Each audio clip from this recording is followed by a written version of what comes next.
Sir. हम्म 8 थोकड़े हमने पढ़ लिए है ना। जय जिनेंद्र साहब। हाँ जय जी। असंयत जीव का थोकड़ा पढ़ लिया और रुचि ने स्वकृत कर्म का थोकड़ा भी पढ़ा दिया। ओके ओके ना। ठीक गुरुजी। आज एक नया थोकड़ा पढ़ेंगे, शतक 1। शतक का मतलब समझते हैं, उद्देश्यक 2।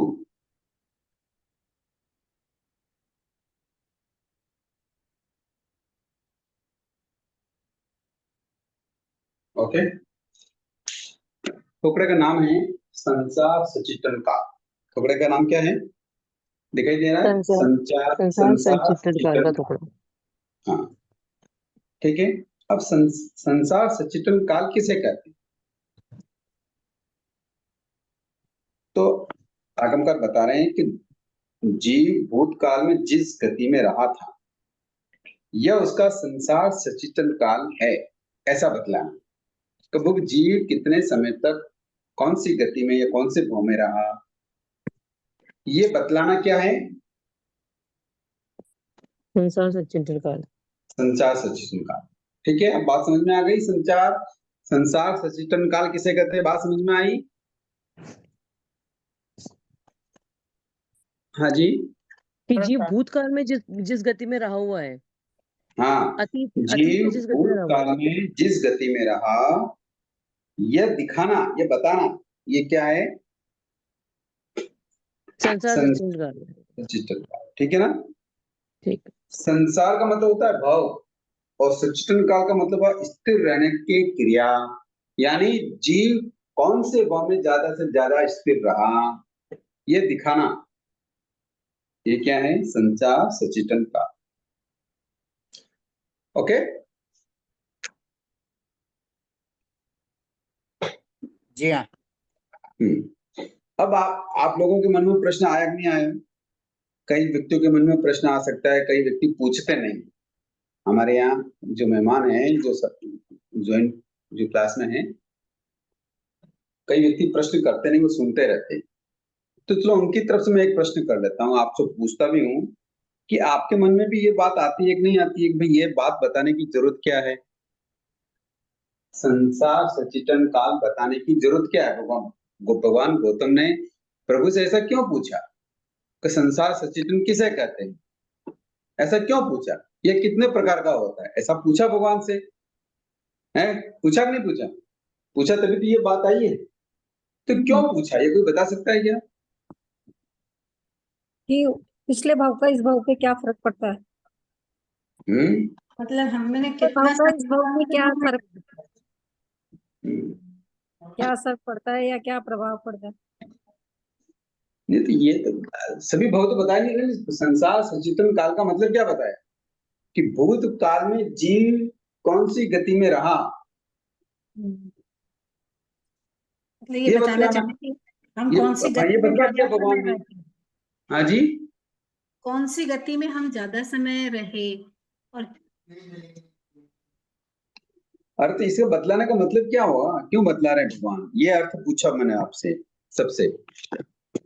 नहीं, ये बता रहे हैं कि पिछले भाव का हमारे इस भाव में क्या फर्क पड़ता है, कोई चेंज आता है क्या, मतलब उससे नेचर में या कुछ। चलो आप मन से प्रश्न का जवाब दे रहे हैं, आपको मालूम नहीं है वास्तविकता। और कोई बता सकता है। ऐसा हो सकता है कि पिछले भाव की जानकारी से उन्होंने किस तरह के कर्म किए कि इस भाव में दूसरे चलो नहीं, चलो अपन समय नहीं जाया करेंगे, अपन इसका समाधान ढूंढते हैं। इसका समाधान ये कि भगवान के समय में अन्य तीर्थी भी बहुत हुआ करते थे। कौन, अन्य तीर्थी, अन्य तीर्थी भी थे, सनातनी भी थे, कई तीर्थ चलते, शायद 365 के लगभग तीर्थ चलते थे भगवान के समय में। भगवान केवल ज्ञानी होने के बावजूद भी कई तरह के क्या चलते थे, धर्म चलते रहते थे, अपने संप्रदाय वगैरह तीर्थ चलते रहते। तो अन्य कई तीर्थ ऐसे होते थे कि वो ये मानते थे कि पशु पशु ही बनते हैं। क्या मानते थे वो, पशु पशु ही बनते पशु हैं। पशु ही बनेंगे, मनुष्य मनुष्य ही अच्छा। बनेंगे, देव देव ही हम्म। बनेंगे। वो मर जाएंगे, चाहे वो शुभ क्रिया करे या अशुभ क्रिया करे, चाहे करोड़ों पाप करने पर भी वो मनुष्य मनुष्य मरेंगे। शुभ कार्य करेंगे, मान लो कोई तीरंज अच्छा काम भी करे तो भी वो तीरंजी बनेंगे। ऐसी अन्य तीर्थों की क्या थी? मान्यता थी। धारणाएं थी, ऐसी मान्यताएं थी और आज भी है। तो ऐसी मान्यताओं को निर्मूल करने के लिए भगवान गौतम ने प्रभु से पूछा कि प्रभु, किसी नैरिक आदि जीव, क्योंकि हमारे यहाँ 4 गतियां हैं, तो नरक गति, तिरंज गति, मनुष्य गति, देव गति, इन्हीं में जीव रहता है। तो ये जो संसार में रहने की जो अवधि है, ये अवधि कितने प्रकार की है? तो भगवान कहते हैं, हे गौतम, क्यों बता रहे हैं भगवान इसका जवाब? समझ में आया? जी गुरुजी। हाँ, ध्यान रखना। अभी कोई भी पूछे, मैं ये संसार सच्चितन काल का ये जो थोपड़ा है, ये भगवान ने इसका प्रश्नों के उत्तर दिए, तो गौतम स्वामी ने ऐसा प्रश्न क्यों किया? कारण ये था कि उस समय क्या थे, अन्य तीर्थी लोग उत्पन्न थे। वहां अन्य तीर्थी लोगों को क्या था, बोलबाला था, और अन्य तीर्थी की मान्यताएं ऐसी थी कि जो तिरंज हैं वो तिरंज ही बनते हैं, जो मनुष्य हैं वो मनुष्य ही बनते हैं, जो नारकी के जीव है वो नारकी ही में ही रहते हैं। तो इस बात को निर्मूल करने के लिए, निर्मूल का मतलब समझ गए ना, मिथ्या बताने के लिए, गलत साबित करने के लिए भगवान ने इन प्रश्नों के उत्तर दिए। समझ में आया? अब भगवान से प्रश्न करते हैं गौतम स्वामी कि हे प्रभु, कि नैरिक जो विशेष आदि जीव हैं, तिरंज वाले, मनुष्य वाले, देव वाले, ये अतीत काल में इनका संसार सचेतन काल, मतलब संसार में रहने का काल कितने प्रकार का हो सकता है? तो मान लो वो ये कहते हैं, मान लो कोई नैरिक जीव है, तो वो संसार में भूतकाल में कहीं रहा है, तो वो कहाँ कहाँ रह सकता है?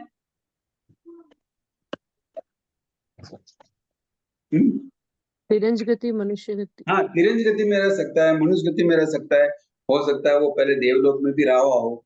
तो भगवान फरमाते हैं कि हे गौतम, संसार सचेतन काल 4 प्रकार का है। कितने प्रकार का है? 4 प्रकार का। 4 प्रकार का है। पहला, सरल है, प्रश्न अलग अलग तरीके से पूछे गए हैं, किंतु बातें तो जीव से संबंधित ही आएगी, चाहे वो नारकी का हो या तिरंज का हो या मनुष्य का हो या देव का हो। समझ में आया ना बात? इससे बाहर तो हमारे यहाँ कोई मैटर ही नहीं है ना। तो भगवान से प्रश्न किया तो प्रभु, संसार सचेतन काल कितने प्रकार का है? तो भगवान कहते हैं 4 प्रकार का है। पहला है नैरिक, दूसरा है तिर्यंच। हाँ, सबको मालूम है, इसमें नई बात कुछ भी नहीं है इन शब्दों में। मनुष्य और देव। तीसरा है मनुष्य, इनके पीछे संसार सचेतन काल जोड़ना है, कोई लिख रहा है तो बुक आ गई है तो वो बुक में देख सकते हैं।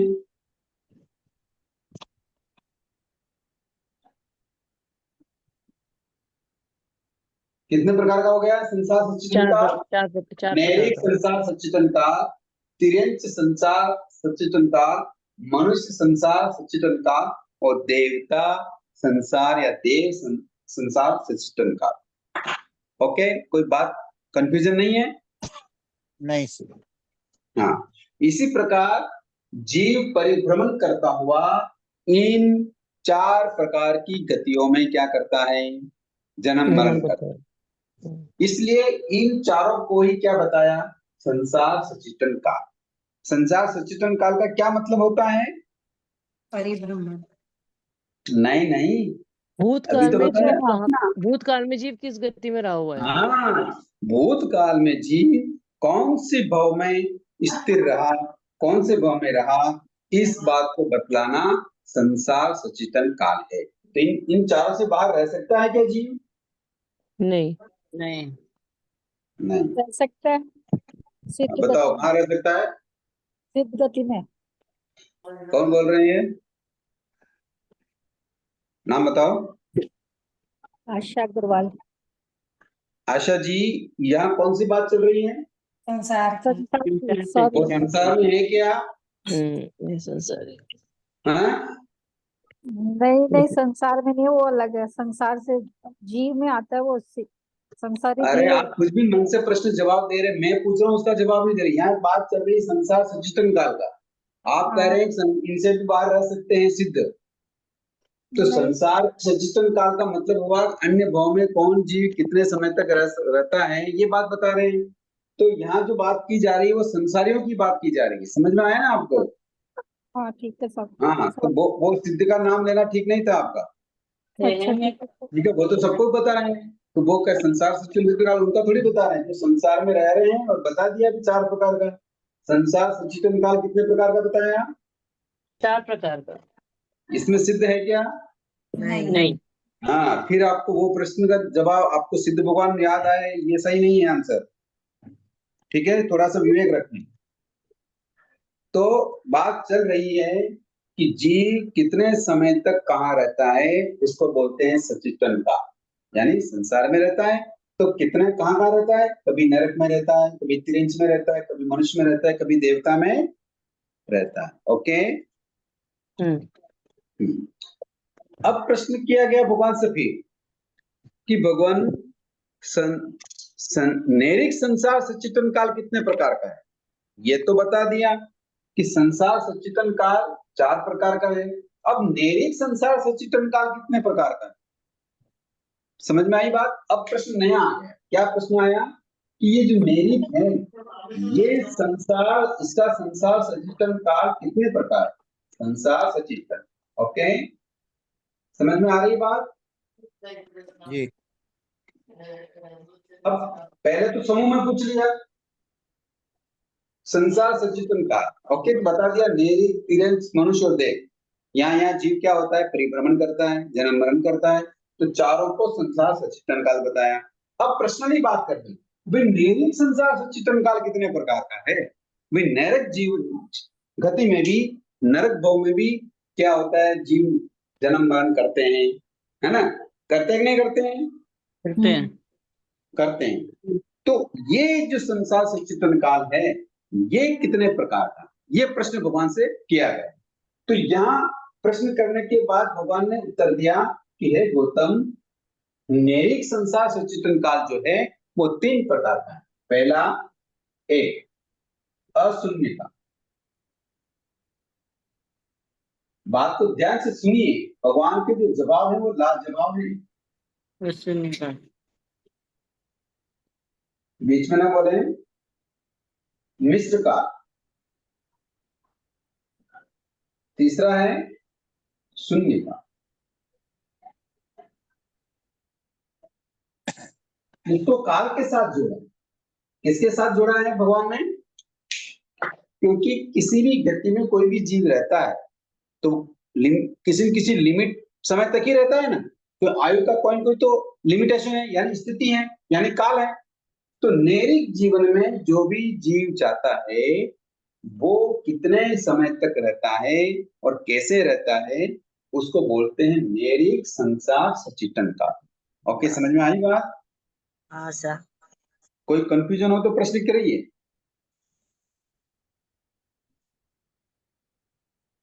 समझ में आ रही है बात? आ रही है जी जी आ रही है। हाँ, अब एक बार इन चीजों को समझ लेते हैं कि ये अशून्य काल क्या होता है, मिश्र काल क्या होता है और शून्य काल क्या होता है ना? इसको समझ लेते हैं। यानी अशून्य काल का मतलब होता है कि जितने भी 7 नरक हैं, नरक कितने हैं? 7 नरक हैं।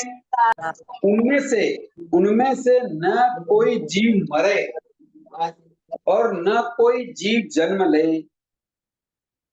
ओके ना, बात समझे आओ? अशून्य काल का मतलब समझिए। इन 7 नरकों में कोई भी जीव न तो मरा है और न अभी कोई उत्पन्न हो रहा है। ऐसे समय का जो टाइमिंग है, ऐसा जो टाइमिंग है उसको हम क्या बोलते हैं? अशून्य काल। यानी उस समय नरक में कोई जन्म नहीं ले रहा है और नहीं वहां से कोई मरकर नैरिक किसी अन्य गति में जा रहा है। ऐसे काल को हम बोलते हैं पहला अशून्य काल, नैरिक संसार सचिष्टन काल। समझ में आया बात? जी हाँ। कल्पना करो कि मान लो इन सातों नरकों में 1,00,000 नारकी रहते हैं।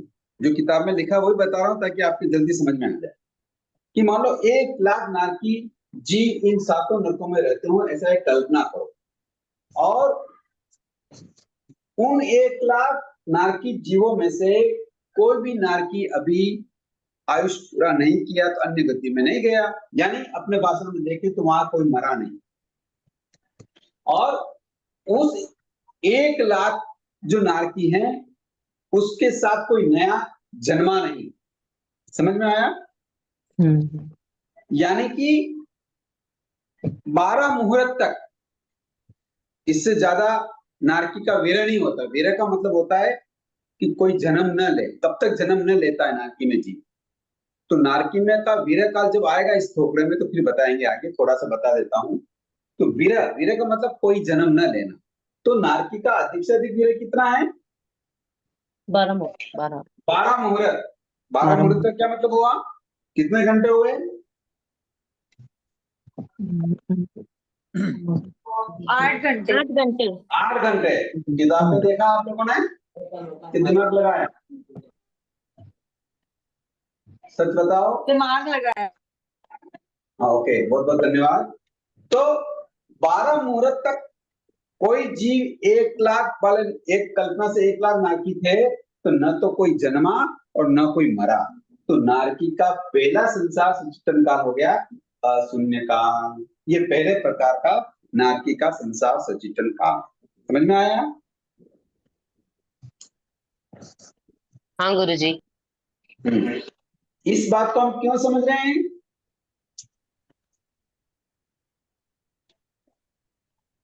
बताओ कि इस बात को क्यों समझ रहे हैं हम?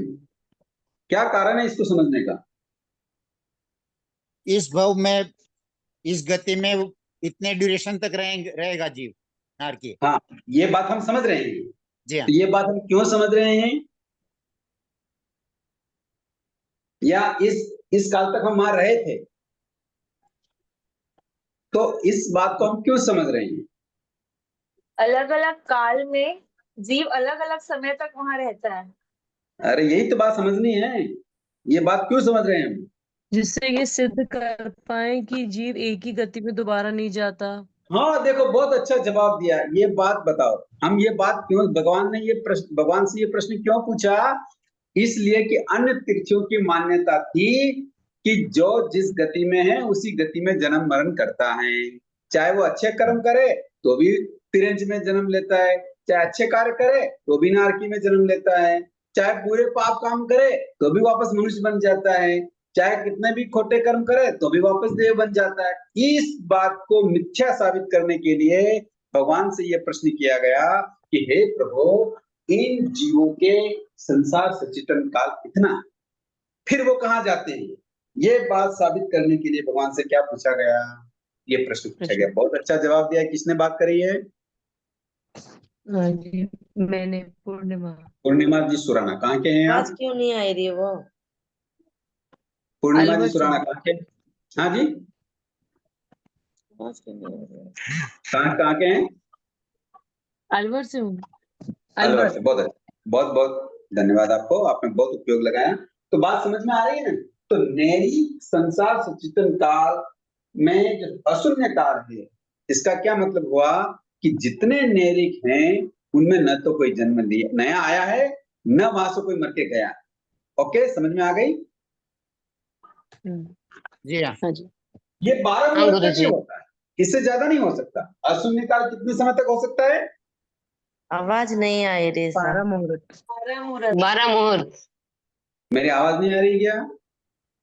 आ आ रही रही है गुरुजी। अरे फिर वो जो बोल रहे हैं उनको अपना देखो, अपना नेटवर्क देखो।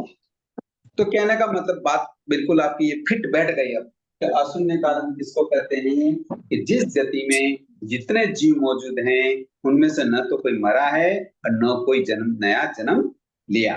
उसको हम क्या बोलते हैं? अशून्य काल। अशून्य काल। ठीक है, समझ में आया? हाँ गुरुजी। अब दूसरा है मिस्र काल। मिस्र काल का मतलब क्या होता है? अब तो बात समझ में आ गई होगी, आप सब पढ़े लिखे हैं। है ना। मिश्र काल किसे कहेंगे? कौन कुछ नए बताएगा? कुछ जीव नए और कुछ जीव पुराने। बिल्कुल सही बात बताया कि अब ऐसे जीव हैं कि नारकी में कुछ जीव तो नए जन्म ले लिए हैं और कुछ जीव क्या हो गए हैं, वहां से निकल गए हैं, तो मिक्सिंग हो गई, मतलब कुछ तो पुराने रह गए, कुछ नए आ गए, तो उसको बोलते हैं मिश्र काल। समझ में आया? यानी कि नारकी में जितने जीव विद्यमान हैं उनमें से कोई ना कोई एक जीव तो विद्यमान रहे, तब तक का काल मिश्र काल है। कभी कभी ऐसा भी हो जाता है कि नारकी के सारे जीव निकल गए और नए सारे नए आ गए, किंतु एक भी पुराना जीव रहेगा तो उसको हम क्या कहेंगे? मिश्र मिश्र काल। काल कहेंगे। ठीक है ना? जी हाँ। ओके। जैसे कि एक जीव की 10,000 वर्ष की आयु है, एक की 1 सागरोपण की है, एक की 33 सागरोपण की है। अब 10,000 वर्ष पूर्ण होने पर 10,000 की स्थिति वाला जो जीव है वह तो अन्य गतियों में चला जाएगा, किंतु पल्योपम वाला रहेगा, सागरोपम वाला रहेगा। इसी प्रकार सागरोपम पल्योपम वाले की स्थिति पूरी हो जाएगी तो भी सागरोपम वाला तो रहेगा और नए भी आ जाएंगे। तो इस प्रकार जो कुछ भी जीव पुराने हैं और कुछ नए हैं, ऐसे मिलकर जो काल होता है उसको बोलते हैं हम मिश्र काल। यह काल अनंत काल है। इसी प्रकार सबसे थोड़ा काल कौन सा हो गया? सबसे थोड़ा काल कौन सा हो गया? सबसे थोड़ा काल कौन सा है? अशून्य काल। क्योंकि ऐसा तो कभी होता ही नहीं है ना, बहुत कम चांस होता है ऐसा कि कोई जन्म ही न ले, कोई मरे ही नहीं। ऐसा तो कम काम होता है ना, आज संसार में भी देखते हैं, है ना। समझ में आया बात? जी।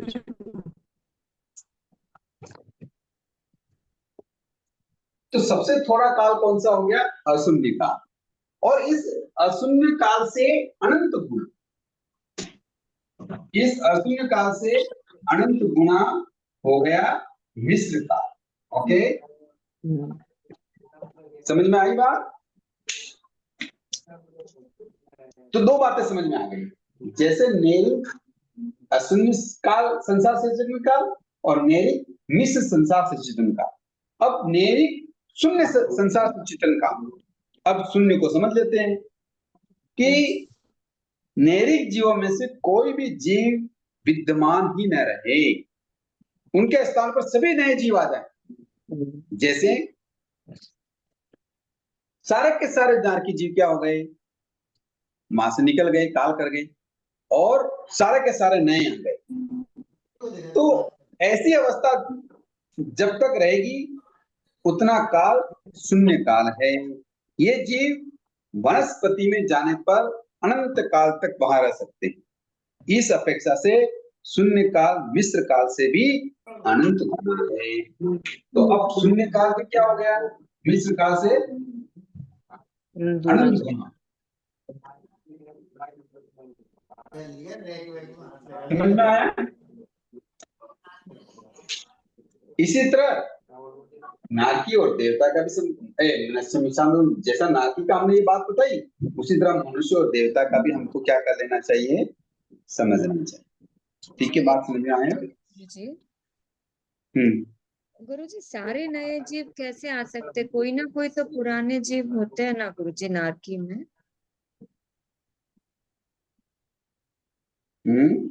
ये कैसे होता है जब सारे नए जीव आ गए और कोई पुराना जीव नहीं है? ऐसे कब होता है गुरुजी? होता है तभी तो बात बताई भगवान ने, बताया ना उसके साथ क्या मीनिंग दिया कि जैसे नारकी के जितने भी जीव पुराने थे, जैसे एक कल्पना करें, नारकी कब से है? अनादि से है। अनादि से है। इसका कोई और छोर है क्या? नहीं। किंतु कल्पना करो नारकी आज से स्टार्ट हुई। कब से स्टार्ट हुई? यहाँ से स्टार्ट हुई, है ना। ओके, कल्पना कर रहे हैं अपन, है ना। अब यहाँ से स्टार्ट हुई, स्टार्ट में मान लो 10 जीव थे। कितने जीव थे? बोलिए, कौन प्रश्न किया? हाँ, 10 जीव गुरुजी। हाँ, मेरे प्रश्नों का जवाब देते रहना, ध्यान में आइए। मान लो 10 जीव थे। अब ये 10 जीव मर के तिरंज में चले गए, निगोद में चले गए, केंद्रीय में चले गए। अब यहाँ कितना समय रहना पड़ेगा इनको, बोलो ना। हाँ गुरुजी। ये 10 जीव नारकी से मरे, तिरंज में आ गए, पंचेंद्री बन गए और फिर मर के एकेंद्री में चले गए। अब ये हाँ। एकेंद्री में ये 10 जीव कितने काल तक रह सकते हैं? अनंत काल तक रह सकते। अनंत काल तक। अब ये 10 जीव यहाँ नहीं है ना, अब सारे हाँ। नए आ गए। हाँ। तो अब इन 10 जीवों की अपेक्षा ये शून्य काल हुआ कि नहीं हुआ? हाँ। समझ में आई बात? हाँ हाँ गुरुजी। ओके, बहुत बढ़िया, समझ में आनी चाहिए बात, है ना? वीडियो ऑफ हो गया। ओके, बात समझ में आया? हाँ गुरुजी। तो इस अपेक्षा से अशून्य काल भी मिश्र काल से अनंत गुना बड़ा हो सकता है। ओके, तो जैसा हमने नैरिक की विवक्षा की, अशून्य काल, मिश्र काल और शून्य काल, वैसे ही हमको मनुष्य और देवता की विवक्षा भी करनी चाहिए। ठीक है ना?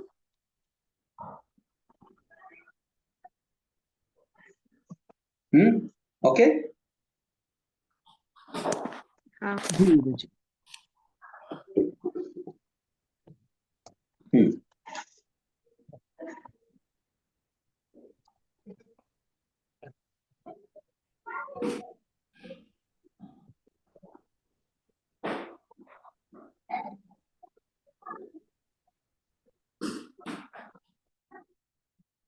ओके, बात समझ में आ गई? क्लियर?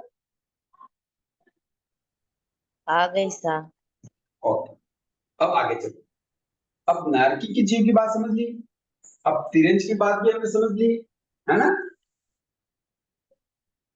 एक मतलब मनुष्य देवता की समझ ली, है ना? अब तिरंज की बात करो। तिरंज का थोड़ा विवक्षा अलग है।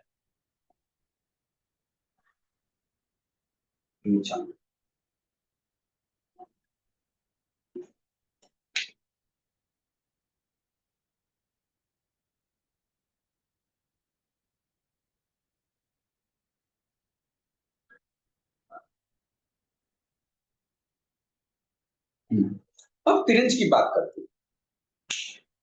तिरंज में भी ये तीनों भाग होते हैं, अशून्य काल, मिश्र काल और शून्य काल, ऐसा है ना? यही बात बता रहे हैं। तो यहाँ एक बात बताई गई है कि जो तिरंज गति है, तिरंज में शून्य काल नहीं है। तिरंज में क्या नहीं है? शून्य काल। शून्य काल। शून्य काल नहीं होता है। क्यों? शून्य काल नहीं है। निरंतर उपस्थित रहते हैं जीव। हाँ, यानी तिरंज के साथ ऐसे जीव तो रहते ही रहते हैं जो पहले रहे हुए हैं, है ना? या किसी भी गति में कोई भी जीव घूम के आ जाएगा तो भी ऐसे जीव तिरंज में रहेंगे जो वहां पहले से भी उनके साथ थे। इसलिए तिरंज में क्या नहीं होता? शून्य काल। शून्य काल नहीं होता। अव्यवहार ठीक है ना? राशि निगोद के जीव क्या? निगोद के जीव। हाँ, अव्यवहार राशि। नहीं, आप अव्यवहार राशि क्यों बोले? वो अनादि अनंत से निगोद में है ना, इसीलिए हाँ। तिरंज। ओ, ओके ओके, ठीक है ना? हाँ। हाँ, तो यानी कहने का मतलब यह है कि जीव पहले से ही है, इसलिए क्या है, वहां शून्य काल नहीं होता। तो सबसे थोड़ा होता है अशून्य काल। ठीक है ना?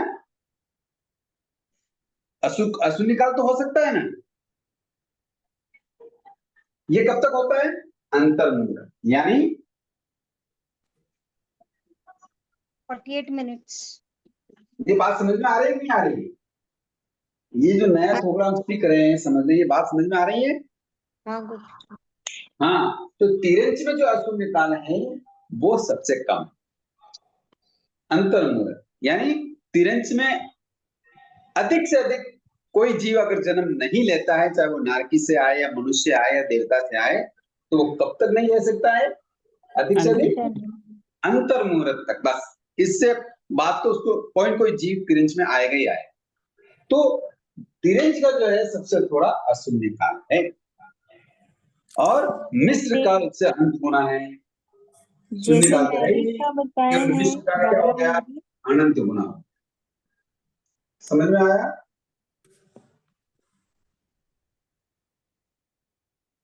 समझ में आ गई बात? हाँ ठीक जी है, जी। ओके।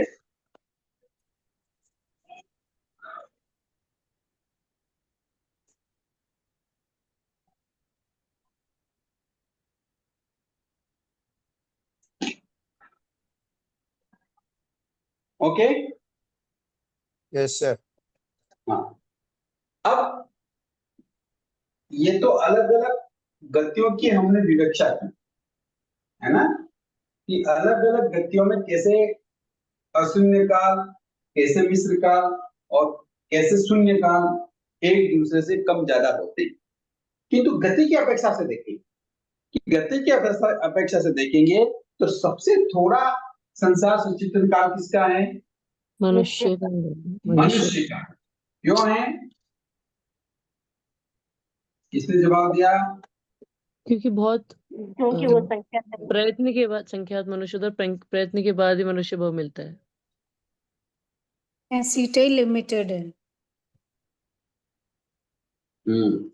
तो सबसे थोड़ा है मनुष्य संसार सचित्र का। ओके,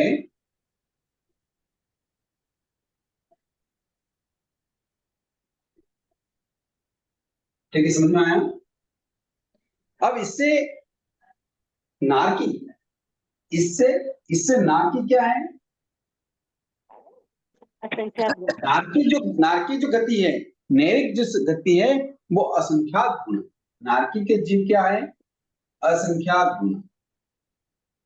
इसलिए इनका संसार सचित्र काल में असंख्यात गुण है। और उसके बाद देव, नारकी के बाद देव क्या है? असंख्यात गुण। असंख्यात गुण है। और फिर तिरंज, वो कितने हैं? अनंत गुना। वो अनंत गुण। बहुत अच्छा।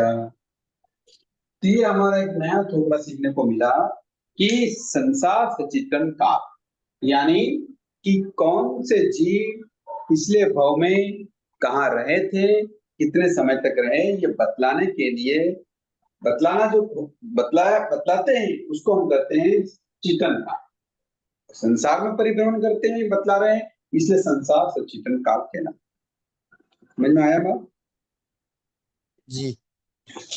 इसके संबंध में अगर प्रश्न है तो कर सकते हैं। ये जयदीन सा, अपन ने ये सबसे लास्ट में बताया चारों गतियों के संसार सचित्र काल में कौन सा थोड़ा है, कौन सा बहुत है। तो ये चारों गतियां ही लगातार है, अनादि अनंत है, तो अपन कह नहीं सकते चारों समय बराबर है। मतलब समझा नहीं मैं आपकी बात।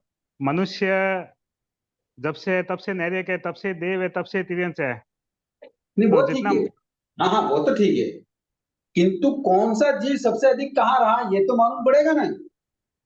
पर्टिकुलर जीव की अपेक्षा है ये। हाँ, तो बात तो संसार किसकी कर रहे हैं? संसार में कौन रहता है?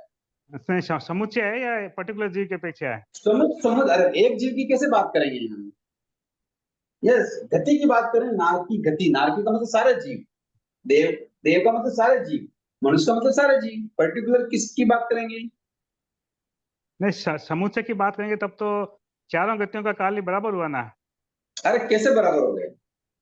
मैं यूं जब कह रहा हूं समुच्चय लेने मान लो, ये मनुष्य के जो जीव हैं, है ना, मनुष्य के जीव भी सारे के सारे मनुष्य में ज्यादा रहते हैं क्या? नहीं, वो तो चारों जगह घूमते रहेंगे। हाँ घूमते, तो सबसे अधिक स्थिति कौन सी गति की है? स्थिति देखें तब तो त्रियंश की। हाँ, तिरंज की है। तिरंज तो और इसका मतलब मनुष्य की तिरंज में सबसे अधिक रहे। नहीं समझ में आया? तो ये तो फिर जीव विशेष की बात होगी फिर तो। जीव विशेष मतलब? भाई पर्टिकुलर कोई जीव है, वो मनुष्य में कितने टाइम रहा, नारकी में कितने टाइम रहा, देव में अरे कितने टाइम एक रहा। मनुष्य की बात, अरे एक बात सुनिए, तो यहाँ कौन कुछ मनुष्य छोड़ेंगे क्या? मनुष्य तो असंख्य है। असंख्य नहीं है, संख्या की। उनतीस अंक। मनुष्य संख्या की है। देखो मेरी बात सुनो। 29 अंक है अधिकतम। हाँ, 29 अंक। हाँ वो ठीक है, नहीं नहीं, सन्नी मनुष्य संख्याती है, बता सन्नी तो संख्याते हैं। देखो मेरी बात सुनो, यहाँ जो सबसे थोड़े मनुष्यों की बात की है, इसका मतलब क्या हुआ? पहली बात ये बताओ, संसार सचेतन काल का मतलब क्या हुआ? मैंने बताया ना शुरू में, अब बताओ वापस भी साहब, कौन प्रश्न कर रहे थे? महेंद्र बेगानी, जोधपुर। हाँ हाँ, और बहुत बढ़िया, धन्यवाद। आप इसका क्या मतलब समझे, संसार सचेतन काल? कोई जीव ये बताओ, संसार में कितने टाइम रहा? भूतकाल में, यहाँ भूतकाल एक में। शब्द जुड़ा, हाँ, जीव भूतकाल में किस गति में कितने कितने समय टाइम तक रहा? रहा, ये बतलाना संसार सचेतन काल है। ओके, तब मनुष्य की बात करेंगे, तो मनुष्य मनुष्य में सबसे ज्यादा रहा क्या? नहीं नहीं, सबसे नहीं कम। रहा, तो इसका मतलब तो सबसे कम रहा, नहीं तो इसका संसार सचेतन काल सबसे कम हो गया। ओके ना, तो इससे अधिक नारकी में रहा, क्योंकि वह असंख्यात काल है, प्लेगुम सहगुम की स्थिति है। ओके, और इससे अधिक देवता में भी रहा, हाँ हाँ, और इससे अधिक कहाँ रहता है वो? टिरियंस में। तो बिल्कुल क्लियर हो गया मैटर। ठीक है सर, एक प्रश्न और पूछना था। अभी आपने बताया था कि अपन ने नरक में कल्पना की कि 10 जीव होते हैं, और जब तक वो 10 के 10 है, कोई नया नहीं आए जाए नहीं, तब तक वो हो गया अशून्य काल। उन 10 में से कोई भी एक होगा तो मिश्र काल, बिल्कुल, और 10 के 10 ही नहीं होंगे तो शून्य काल। बिल्कुल सही समझा आपने। अपने इसी में कल्पना और करें आगे कि एक बार शून्य काल शुरू हो गया, उसके बाद उन 10 में से कोई वापस आ गया नरक में, तो क्या मिश्र काल वापस शुरू हो जाएगा? हाँ, हो जाएगा ना, अगर तो अगर उनके साथी वहां रहेंगे तो। मान अगर लो 2 उनके आ साथ, गए, हाँ हाँ कोई बात नहीं, एक आओ, दो आओ, कितने भी आओ। 2 आते साथी हो गए। देखो इसको वापस समझ लेते हैं, शून्य अशून्य और मिश्र को वापस समझते हैं, ठीक है ना? हाँ जी, हाँ जी। जैसे एक कल्पना करो नारकी में 25 जीव, ठीक है ना? इस बुक आई आपके पास, बुक आ गई? आगे सब बुक आ गई। हाँ, इसी में एक उदाहरण दे रखा, उसी को ले रहे हैं ताकि समझ में जल्दी आ जाए। पेज नंबर कि 28। जैसे नारकी में 25 जीव हैं, वे जब तक रहे वह काल अशून्य काल है, ठीक है ना? 25 जी, के 25 रहे, ना तो कोई आ रहा है ना कोई जा रहा है। ठीक है सर। ओके, ये अशून्य काल। अब इनमें से एक भी कम होने पर, अगर 25 में एक भी कम हो गया, हाँ, भले ही नए उत्पन्न हो, सिर्फ एक शेष रहे तब तक भी, 25 में से मान लो सब चलते जाए, सब निकल जाए, एक रह जाए, या फिर एक ही चला जाए, 24 रह जाए, तो भी वो काल कौन सा कहलाएगा? मिश्र काल। मिश्र काल कहलाएगा। ओके, यानी 25 जीवों में से एक से लगाकर 24 तक के जीव रहें, तब तक तो वो क्या है? मिश्र काल। मिश्र काल। हाँ, और जब इन 25 में से एक भी जीव न रहे और सब नए आ जाए, तो क्या कहलाएगा? शून्य काल। बिल्कुल समझ में आ गई बात, ठीक है ना? मेरा प्रश्न इसी में आगे था। एक बार शून्य काल शुरू हो गया, अब इन 25 में से कोई जीव वापस आ जाए, तो क्या मिश्र काल वापस शुरू हो जाएगा? हाँ, तो ये तो होता ही रहता है ना, इसमें क्या नाम बात है, ये तो हो ही बता ही रहे हैं ना कि जब, ये तो बता ही रहे हैं कि जब तक कुछ नए आ गए वापस पुराने आ गए, तो वो क्या हो जाएगा? मिश्र हो जाएगा। तो मैं एक प्रश्न और पूछना चाहता हूँ आगे। हाँ, जब एक भी जीव वापस आएगा तो मिश्र काल शुरू हो गया, तो क्या मिश्र काल सबसे ज्यादा नहीं होगा? शून्य काल के बजाय मिश्र काल ज्यादा नहीं होगा? नहीं नहीं, ऐसा नहीं, ऐसा है कि अधिक जीव क्या हो जाते हैं कि मान लो अनंत जीव कितने हो गए, सिद्ध कितने हुए? सिद्ध तो अनंत अनंत हो गए। हाँ, तो अनंत अनंत आत्माएं निकल गई ना, हाँ हाँ, पर तो मिश्र वो काल तो तो वापस एक नहीं जीव आ होगा, जाना। एक जीव होगा तो भी मिश्र काल शुरू हो जाएगा। हाँ, पर ऐसे अनंत आत्माएं चली गई, वो अब नहीं आती है वापस नरक में। समझ में आया कि नहीं आया? ऐसी अनंत आत्माएं हैं जो नरक में नहीं आएगी अब। अनंत का नहीं कोई आएगी। और तो रह गया? नहीं, वो नहीं आएगी, ये हाँ, तो सही है। वो इसी अपेक्षा से वो मिश्र काल सेकंड नंबर पे आया, शून्य अशून्य काल फर्स्ट नंबर और शून्य काल लास्ट में। ठीक है, ठीक है सर। बहुत बढ़िया आंसर किया आपने, बहुत अच्छा। ये गुरुजी बुक तो नहीं है अभी तक हमारे इधर तो। गुरुजी हमें भी क्या बुक हुआ? नहीं। आएगी आएगी बुक आएगी, बुक आएगी, सबको पोस्ट हो रही है, धीरे धीरे आएगी बुक। मैं एक बार और कहूंगा, जो हमारे इस ग्रुप को संचालन कर रहे हैं उनसे वो जानकारी करेंगे ऑफिस में, और उनसे लिस्ट लेंगे भी आपने कहाँ बुक पोस्ट की है। गुरुजी जहाँ नहीं होगी वो वहां भी जल्दी से पोस्ट गुरुजी कराने की कोशिश करेंगे। हाँ जी, हाँ, किताबें सब पोस्ट हो गई है, जितना भी नाम आया था उतना सब हो गया है। सिर्फ उदयपुर की नहीं की है, क्योंकि उदयपुर में लोकल में जाके लेना है, तो वो खाली बाकी है, बाकी सब तो पूरी हो गई है। उदयपुर में कहाँ से लेनी उदयपुर में लोकल फिर? हाँ क्या सर? लोकल कहाँ से लेनी उदयपुर में? उदयपुर नौकर भवन से है। मैं कल इंस्ट्रक्शंस वहाँ पे दे दूंगा, आपके नाम और पता वहाँ पे दे दूंगा, तो आप जाके वहाँ से ले सकते हैं। अच्छा, किससे लेनी, नाम बताइए ना उनका। मैं कल बात करके कौन है वहाँ पे चेक करके बता दूंगा आपको। अच्छा गुरुजी गुना की नहीं आई? चेन्नई तो नहीं आई ना? जितना नाम आया वो सब निकल गया है, अभी आता ही दूर रहेगा है ना, सबको। दूर वालों की थोड़ी देर से आती है, आ जाएगी बुक, आ जाएगी, कोई टेंशन ना लो, आ जाएगी। अपन अभी शुरुआत किए हैं, शतक पहला चला है, अभी तो लंबा बहुत रास्ता है इसका, ठीक है ना। बुक भी आ जाएगी। आप बुक की मतलब प्रतीक्षा से ज्यादा इस पे ध्यान दीजिए कि भी यहाँ क्या पढ़ाया जा रहा है, क्या समझ में नहीं आ रहा है, और क्या हमें प्रश्न करना है। प्रश्न करने वाले सबसे बेस्ट खिलाड़ी होते हैं। जो प्रश्न नहीं करते हैं वो खिलाड़ी नहीं होते हैं, वो दर्शक कहलाते हैं। समझ में आया ना बात? मैदान में चाहे वो फुटबॉल का फील्ड हो, चाहे क्रिकेट का फील्ड हो, चाहे हमारे कबड्डी का फील्ड हो। हाँ, कबड्डी तो बहुत जनों ने देखी होगी, ग्रामीण खेल कूद का अंग है ये। तो जो मैदान में जो होता है ना, वही कार्य करता है, और मैदान के बाद जो घेरा डाल के देखते रहते हैं वो क्या होते हैं? दर्शक। दर्शक। तो हमें दर्शक बन के रहना है संसार में, या खिलाड़ी बनना है? खिलाड़ी बनकर रहना। हाँ, तो खिलाड़ी कौन बनेगा? हम जो बनेंगे। प्रश्न करेगा। ये जो प्रश्न करेगा। अगर प्रश्न नहीं किए तो दर्शक बन जाओगे, देखते रहो क्या हो रहा है। तो ये तो संसार में अनादि से हम देख ही रहे हैं, कभी नरक में गए, कभी त्रिंच में गए, कभी मनुष्य में गए, और कभी देवता में गए। गए कि नहीं गए?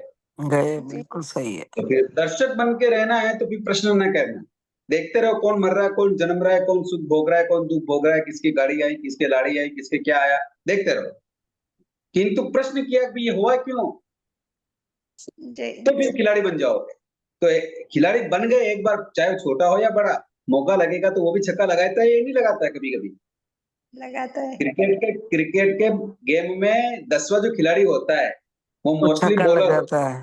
और कभी मौका लग जाता है तो वो छक्का मारता है कि नहीं मारता है? मारता है। टीम को जिता देता है, पासा पलट जाता है। हारी हुई बाजी क्या हो सकती है? जीत जाता है। जीती जा सकती है। हम ये मनुष्य भाव मिल गया है, इस हारी हुई बाजी को क्या कर सकते हैं? जीत में नहीं। कन्वर्ट कर सकते हैं। पर करेंगे जी। कब? जब मैदान में आएंगे, खेलेंगे, खिलाड़ी बनेंगे। और खिलाड़ी कब बनेंगे? कि इस ग्रुप में हम प्रश्न करें। अगर प्रश्न नहीं किए तो दर्शक बने रहो। तो किताब आने की इतनी उतावलपन न करें, प्रतीक्षा तो करें पर उतावलपन न करें। जो यहाँ पढ़ाया जा रहा है उसके डाउट्स क्लियर करें, ओके ना? गुरुजी अभी एक क्या डाउट है छोटे-छोटे गुरुजी। टुकड़े आते हैं। गुरुजी और कोई प्रश्न हो तो कर लीजिए। गुरुजी एक डाउट है गुरुजी। तिर्यंच में शून्य काल नहीं है, क्योंकि वहां से उदर्त वातरमानिक का मीनिंग क्या है? उदर्त क्या बोल रहे? वातरमानिक, उदर्त क्या? वातरमानिक। अरे किताब को छोड़ दीजिए, किताब के शब्दों को पकड़ेंगे तो आप अलग हो जाएंगे। मैं बताया ना, शून्य काल का मतलब क्या होता है? नहीं, शून्य काल तो समझ गए गुरुजी। वहां हाँ, पे हाँ। उदर्त तिर्यंच में आके उदर्त वातरमानिक रहता है बोलते हैं ना, वो क्या मीनिंग अरे क्या तो है? बात वही है, उस शब्द की मीनिंग वही है जो मैंने बताया अच्छा। हिंदी में आपको। ये आगमिक शब्द आ गया यहाँ, इसको मत करो, क्योंकि वहां तक ठीक है जाएंगे तो गुरुजी। इसके शब्द की व्याकरण समझनी पड़ जाएगी। इसलिए आप इस शब्द को वही समझिए कि ऐसे कोई जीव नहीं है तिरंज में कि जिसका साथी ना मिला हो। जैसे मान लो कोई तिरंज से जीव निकला, वो नरक गति में घूम गया, नरक से मनुष्य में आ गया, मनुष्य देवलोक में चला गया, ऐसे घूमता घूमता घूमता घूमता उसने क्या निकाल दिया? असंख्यात काल निकाल दिया। क्योंकि अनंत काल तो निकल नहीं सकता वहां, ज्यादा से ज्यादा कितना समय निकालेगा? असंख्यात काल। और मर के वापस तिरंज में आ गया। तो तिरंज में आना के आया तो वहां पहले से जीव थे उसके साथी, इसलिए वहां अशून्य काल, शून्य काल नहीं होता है। वो उसका मतलब ये उद्दत वर्तमान, समझ में आया? हाँ समझ में आया। और एक अंकल जी क्वेश्चन है मुझे गुरु कुछ जी। पूछना था। कौन बोल रहा है? और एक क्वेश्चन पूछना है गुरु जी। तिर्यंच का जीव हाँ। आके माने मच्छर का जीव आके प्रतिक्रमण ये सब सामायिक ये सब कर सकते हैं क्या? धर्म साधना कर सकते हैं क्या? कौन सा जीव? मच्छर ये सब इंद्रिय जीव सब। अरे जिसके मन होता है ना, जिसके मन होता है वो सब कर वही सकते भगवान की वाणी को समझता है। हैं। ठीक है गुरु जी, ठीक समझ गए? धन्यवाद।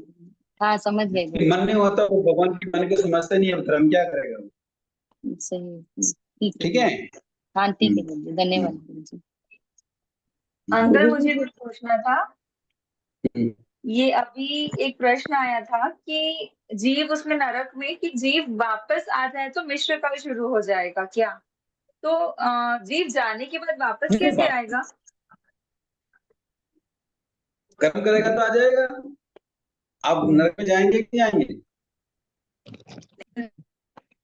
जाने के बाद हम वापस नरक में तो उस समय नहीं आएंगे, बट बाद में आ कभी सकते न हैं। कभी तो जाएंगे। अरे नरक के जीवों का काल भी कितना बड़ा है? हाँ नहीं, वो तो 33 साल वापस हो गया जाएंगे। मान लो।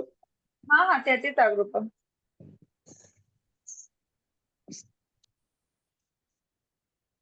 मतलब गुरुजी हम ये कह सकते हैं कि अशून्य काल मतलब विरह काल जितना ही अशून्य काल होगा, जिस गति का जितना विरह काल होता है उतना ही अशून्य काल होगा। गुरु जी शायद नहीं है अभी, तो अच्छा कनेक्शन डिस्कनेक्ट हो गया है, आएंगे 1-2 मिनट किया। ठीक ठीक।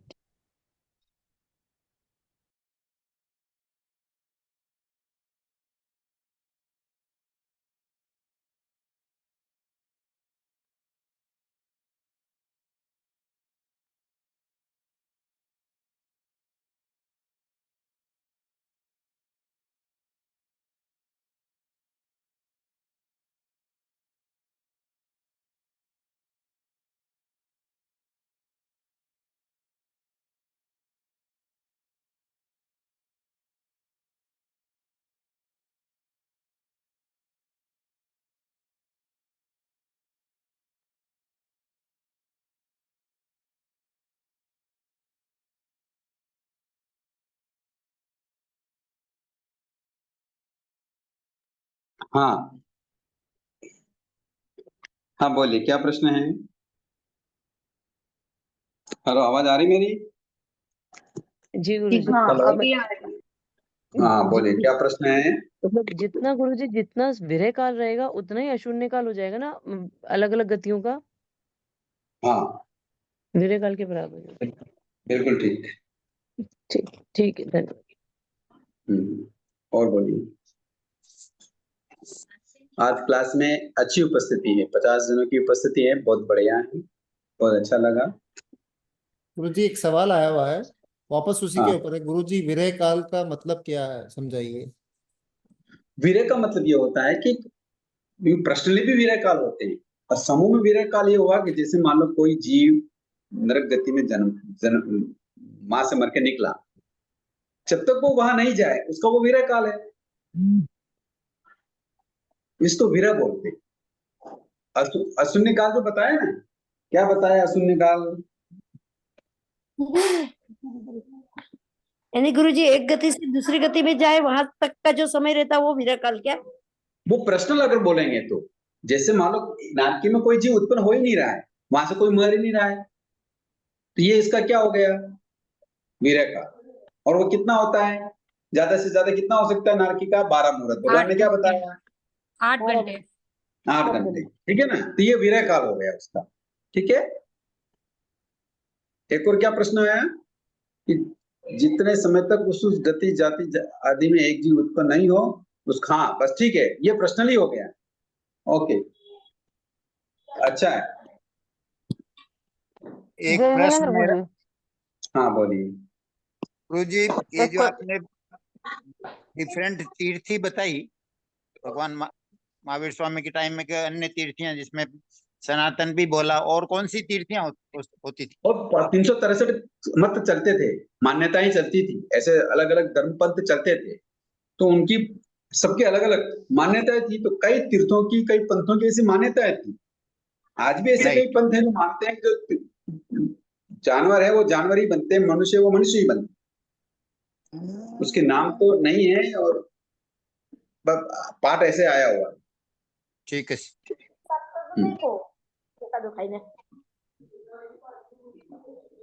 बोलिए। गुरुजी, शून्य काल में सब जीव चले जाते वहां से। जय जिनेन्द्र गुरुजी। हाँ, कोई भी न रहे, सब नए आ जाएं। हाँ, तो वो नए आने के बाद नए गिने जाएंगे ना वो शून्य काल में। तो नए की तो बात ही नहीं कर रही, आप प्रश्न कर रहे हैं अशून्य मिश्र और शून्य, तो नए आगे वो तो नहीं है ना, बता रहे हैं। तो बोलिए। शून्य काल पूरा खाली होने के बाद जब उसमें वापस वही जीव अगर आए तो वो नए जाएंगे या पहले के जीव गिने जाएंगे? मैं तो आपको प्रश्न समझा नहीं। अभी इसके पहले किसने प्रश्न किया था ना कि शून्य काल में से पूरे जीव निकल जाते हैं। आपका क्या प्रश्न, ये बताइए, आपका क्या प्रश्न है? शून्य काल में से जब पूरे जीव निकल जाते हैं ना गुरुजी, यानी आप देखो, जैसे नारकी में जो जीव थे, है ना, हाँ। वो पुराना कोई भी नहीं है, सब नए आ गए। अभी एग्जाम्पल दिया है, 25 नारकी के जीव थे, मान लो एग्जाम्पल करो, है ना, कल्पना करो, और 25 के 25 नारकी से निकल गए और दूसरे आ गए, तो ये क्या हो गया? शून्य काल। हाँ, ठीक है ना। हाँ ठीक है गुरु। करुणा जी, क्या नाम है आपका? कांकरिया। करुणा जी कांकरिया। हाँ, ओके, बहुत अच्छे। कहाँ से हैं आप? हाँ, महाराष्ट्र, बीड़ महाराष्ट्र। भीलवाड़ा से, बीड़ महाराष्ट्र से गुरुजी। अच्छा, बीड़, बहुत बढ़िया, बीड़ से, ओके। बीड़। हाँ, समझ गया, बीड़, ओके ओके। और है किसी के प्रश्न? जय जिनेन्द्र गुरुजी, मतलब वो 25 मतलब वो 25 मेंबर्स नहीं है, तब तक वो शून्य काल है क्या? वहां पे थोड़ा सा कंफ्यूज हो रही हूँ मैं। नए आ जाएंगे ना, नए जीव आ जाएंगे। हाँ गुरुजी, नए तो आ जाएंगे, पर वो जो पुराने वाले जीव थे ना वो नहीं है, उसके मतलब शून्य काल होगा क्या? हाँ, इसी अपेक्षा से शून्य काल कह रहे हैं। अच्छा, मतलब पुराने जीव नहीं है, नए जीव आ जाएंगे। सारे नए आ गए, पुराना एक भी नहीं रहा। अच्छा, पुराने नहीं है, इसके लिए वो शून्य काल है। हाँ, ठीक है गुरुजी। बाकी नारकी कोई खाली थोड़ी होती है क्या? नारकी में तो रहती हैं जीव। हाँ, वही इसके लिए थोड़ा कंफ्यूज रह गया। तो नारकी के जीव तो रहते ही रहते हैं ना, तो शून्य काल कैसा हुआ करके। वो पुराने वाले नहीं रहेंगे, सब नए आ जाएंगे। तो गुरुजी जो 25 निकल चुके हैं, उनमें से अगर एक जीव दोबारा वापस आता है तो वो नया कहलाएगा या पुराना ही कहलाएगा? उसके साथ ही अगर मिलेंगे अंदर पुराने। नहीं, जैसे 25 चले गए और सारे नए हैं, आप एक उनमें से एक 25 वाला वापस आ गया, तो वो जो एक जीव है वो नया कहलाएगा या वो पुराना ही कहलाएगा? अरे वो तो चाहे नया कहलाओ या पुराना कहलाओ, पर जो पहले हैं वो तो उसके लिए नए हैं ना। हाँ, पहले वाले तो नए हैं। हाँ, मिश्र कहलाएगा, पहले वालों के लिए मिश्र कहलाएगा। अच्छा, तो मिश्र काल, ठीक है, ठीक है। कल हम बात करेंगे नए थोकड़े की। आज का थोकड़ा बिल्कुल कंप्लीट हुआ ना? याद हो या ना हो, बातों को समझ में आ गई ना? बातों को समझना बहुत जरूरी है। हाँ गुरुजी। हाँ, कल जो थोकड़ा आएगा वो आएगा भव्य द्रव्यदेव। ठीक है, उसकी चर्चा करेंगे। धन्यवाद गुरुजी, जय जिनेन्द्र। हाँ, और कोई प्रश्न हो तो कर लें। धन्यवाद सर। गुरुजी, दूसरा मतलब इस टॉपिक का नहीं, दूसरा बोलिए। मांडलिक राजा की क्या रिद्धि होती है गुरुजी? मांडलिक राजा की गति कौन बताएगा? इतने सारे हैं स्टूडेंट, बताइए, किसी को गता गति याद है?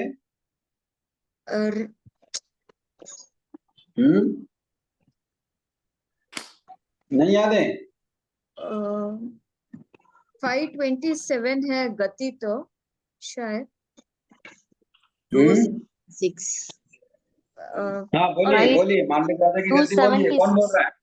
हाँ 276 हाँ 276 जो श्रावक की गति है वही मांडलिक राजा की गति है। ठीक है, स्पेशलिटी क्या है गुरुजी मांडलिक राजा की? उसकी गति में स्पेशलिटी है, गति गति। हाँ गति तो 527 है शायद, 9 ग्रवेक और 5 अनुत्तर विमान में उसमें नहीं 535 जाते, हाँ उसमें नहीं जाके बाकी सब में जाते हैं। हाँ ये स्पेशल आ गया ना, इसलिए इसको अलग बताया। और अच्छा। मांडलिक राजा एक अलग पद होता है, बड़ा पद होता है, इसलिए इसको अलग बताया। अपने आप में नया पद है, ये एक विशिष्टता रखता है।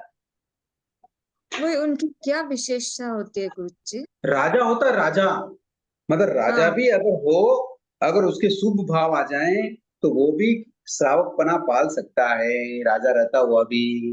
तो ऐसे जो मांडलिक राजा होते हैं, सामान्य राजा नहीं, मांडलिक विशिष्ट, तो वो क्या है, वो भी कहाँ जा सकते हैं, श्रावक की तरह 12 देवलोक तक जा सकते हैं। हाँ थैंक यू गुरुजी, यह भविक परभविक के थोकड़े में ये जैसे ये था कि ज्ञान हमारा इसभव परभव और तदुभय भविक होता है। ये ज्ञान सीखा हुआ ज्ञान से संबंध रखता है या फिर हमारा बिल्कुल जो पक्का पक्का रटा हुआ हमको एक एक चीज लर्न होती है वो ऐसा ज्ञान नहीं, की बात है? ज्ञान ज्ञान का मतलब यहाँ अज्ञान भी है साथ में। आप केवल ज्ञान को केवल सम्यकपना से मत जोड़ो। अच्छा, ज्ञान का मतलब अज्ञान भी है, वो साथ रहता है। अच्छा। नहीं, अगर ज्ञान को ले, जैसे आज हम ये पढ़ रहे हैं सब थोकड़े, अब ये 100% याद अगर हमको नहीं भी है तो क्या ये? संस्कार संस्कार तो रहते हैं ना। अच्छा। जैसे मेरी बात सुनो, बच्चा जन्म लेता है, चाहे वो तिरंज का हो या मनुष्य का हो, है ना। तो जंगल में कौन बता रहा है उस बच्चे को कि माँ के स्तन से दूध पीना है? कोई समझाता है क्या? नहीं, कोई नहीं बताता। तो ये नॉलेज कहाँ से आया? संस्कारों से आया। परभव से आया, आया ना। आया।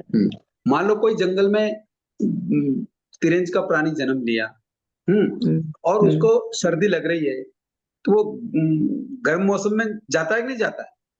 या गर्मी लग रही है तो ठंडक में मौसम में आता है कि नहीं आता है? आता है। ये किसने समझाया उसको कि भाई पेड़ के नीचे जाऊंगा तो ठंडक रहेगी? किसी ने भी नहीं समझाया। हाँ, तो ये क्या है? ये ज्ञान ही है। यानी वो ज्ञान का मतलब ये नहीं समझना यहाँ कि भी भगवान की वाणी को श्रद्धा पूर्वक साथ जाएगा नहीं जाएगा, वो तो है ही, किंतु ये सारी चीजें जो दिखाई दे रही है ना, ये भी ज्ञान रूप में है। यानी वो अज्ञान, ज्ञान का दो भाग कर दिया आगमकार ने। एक तो भगवान की वाणी पर श्रद्धा रखते हुए जो आचरण किया जाता है वो तो ज्ञान, और भगवान की वाणी को नहीं मानते, नहीं जानते, नहीं समझते हैं, और जो आचरण किया जा रहा है वो है अज्ञान। किंतु है वो तो ज्ञान रूपी है ना। कोई भी मनुष्य है जो रोटी खाता है तो मुंह में ही खाता है ना। तो उसको पता है मुंह में रखने से पेट में जाता है, उसका स्वास्थ्य ठीक रहता है या शरीर पुष्ट बनता है। तो ये ज्ञान है ही नहीं है, पर वो ज्ञान, अब ज्ञानी तो अलग रूप से खाता पीता रहता है और अज्ञानी अलग रूप से खाता पीता रहता है। यानी अज्ञानी संसार रूप से देखता है और ज्ञानी मोक्ष रूप से देखता है हर चीज को। तो वो विवेक्षा अलग हो गई, ठीक है ना। जी नरक में से जीव एक बार निकल गया तो वापस तो नरक में नहीं आएगा ना, उनकी स्थिति पूरी हो गई तो? क्यों नहीं आएगा, क्यों नहीं आ सकता है? नरक में जाने के क्या कारण है? तो उनकी स्थिति पूरी तो थोड़ी आएंगे। अरे देखो, एक नारकी का जीव है, उसकी जीव पूरी स्थिति होगी, मान लो 10,000 वर्ष का नारकी है, 10,000 वर्ष वहां रह गया, तो अब तो मरना ही पड़ेगा ना, ये तो मनुष्य हो कोई भी हो। किंतु नारकी मर के नारकी नहीं बनता है, क्योंकि वो इतने पाप कर्मवा नहीं कर पाता है कि फिर नारकी का बंद हो जाए। तो वो किसका बंद करता है? या तो तिरंज का करेगा या मनुष्य का करेगा, है ना। और वहां तिरंज और मनुष्य में वापस रहते हुए फिर वापस वो ऐसे कुसंस्कारों में आ गया, हाँ, कुसंगति में आ गया, फिर मद्य मांस खाने लगा, फिर माँ पड़ गया, माँ आरम्भ करने लगा, तो फिर नरक में आ जाएगा। ठीक है ना। डायरेक्ट नहीं आता, न तो डायरेक्ट नारकी नारकी बनता है और न डायरेक्ट देवता देवता बनते हैं। ओके जी हाँ। बहुत बहुत धन्यवाद सबका, बहुत बहुत आभार। भगवान की वाणी के विरुद्ध अगर कोई बात हुई हो तो उसके लिए मिच्छामि दुक्कडम। बहुत समझ बहुत आभार जय बहुत बहुत क्षमी धन्यवाद गुरुजी बहुत बहुत आभार बहुत आभार बहुत अच्छे से आप क्लियर कर बहुत दिया। आभार गुरु जी। बहुत धन्यवाद गुरु जी। धन्यवाद बहुत अच्छे से समझाते हैं आप। धन्यवाद।